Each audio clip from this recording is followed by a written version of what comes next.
Nathalie Rexand, présidente de l'association Petite Enfance, enchantée et bienvenue dans nos locaux. Bonjour. Bonjour monsieur. Vous comprenez la porte. Bonjour madame. Bienvenue. Bonjour. Bonjour.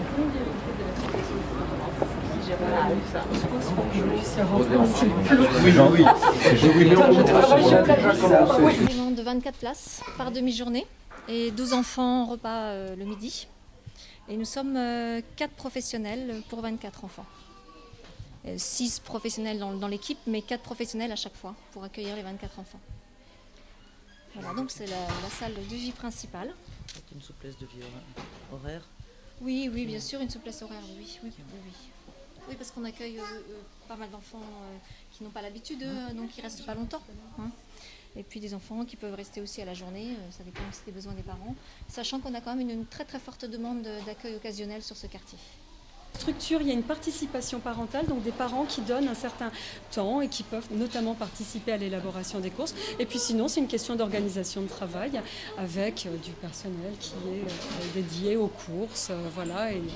Et justement avec également une participation des partenaires sur le territoire, puisqu'on va dans certaines structures faire ses courses avec des réseaux locaux, des réseaux associatifs. Et donc voilà, on s'organise. Des ateliers cuisine. Oui, bien sûr, important. Avec des échanges culturels.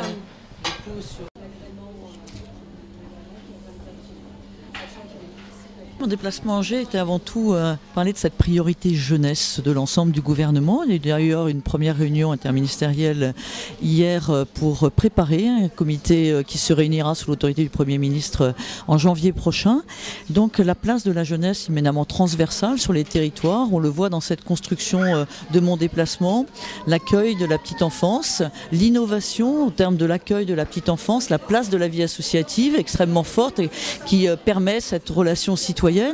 Puis j'irai voir donc une école avec l'organisation des rythmes éducatifs qui permet de faire vivre ce qui est ma responsabilité ministérielle, jeunesse, éducation populaire, vie associative. Et donc on se retrouve ce contexte à une école qui a fait un choix d'organisation du temps scolaire. On sait bien que la construction d'un enfant se fait sur le temps scolaire et sur le temps périscolaire. Enfin, j'irai voir un chantier de jeunes, l'insertion des jeunes, leur parcours professionnel, moment où la priorité absolue pour notre jeunesse est l'emploi, la construction de leur autonomie. Et ce registre, les emplois d'avenir, les nouveaux contrats aidés, accompagner les associations qui vont être les premiers employeurs de cette jeunesse. Sur la problématique de la vie associative et de l'éducation populaire, et je pense que c'est important. Dans une ville comme Angers, on a 1500 associations actives, 3000 recensées mais 1500 actives, et la vie associative fait partie de notre modèle de développement local. Et l'enjeu de cette journée, c'est de réfléchir avec elle sur la petite enfance, sur les rythmes scolaires, sur la jeunesse, la place et la collaboration entre les institutions, les acteurs associatifs, l'éducation populaire, pour ensemble construire cette politique éducative. Il y a une urgence, il y a un enjeu de continuité éducative de la toute petite enfance jusqu'à la jeunesse, tous les niveaux de formation. Et aujourd'hui, les communes sont un peu en face à face avec les acteurs. Nous avons besoin du soutien de l'État, nous avons besoin d'une régulation nationale forte pour que des politiques structurantes soient mises en place. Sur l'exemple de la semaine de 4 jours et demi, vous allez visiter tout à l'heure l'école de Lizoret où elle est expérimentée, plutôt avec succès, on le sait. Comment envisager une extension de cette expérimentation? Est-ce que c'est seulement une question d'organisation? Est-ce que c'est aussi une question de moyens financiers?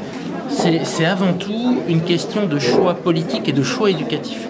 C'est-à-dire que ma volonté, c'est que ce temps de 15h30 à 16h30 ou 17h, ce soit un temps utile. C'est pas un temps de garderie, c'est un temps de continuité éducative, d'ouverture vers la culture, le sport, la science, la technique, que sais-je. Et donc l'enjeu à travailler, c'est de rendre ce temps utile, en lien avec l'ensemble des acteurs de la ville, que ce soit connecté et qu'on favorise la chance des enfants, la réussite. Qu'avez-vous à dire aux associations qui peuvent, sportives notamment, s'inquiéter de la création d'un mercredi scolaire? Ça va modifier leur planning, ça va modifier leurs habitudes. Qu'est-ce qu'on peut leur dire? Mais on va travailler avec elles à ce temps de l'après-midi, à gérer des continuités, des liaisons, les intégrer davantage dans les projets de la ville. Alors moi je souhaite que le gouvernement décide rapidement, parce que c'est un énorme chantier. Pour le faire sur une école, on a pris un long temps de concertation, et donc pour le faire sur 33 écoles, c'est un vaste travail. Et on y est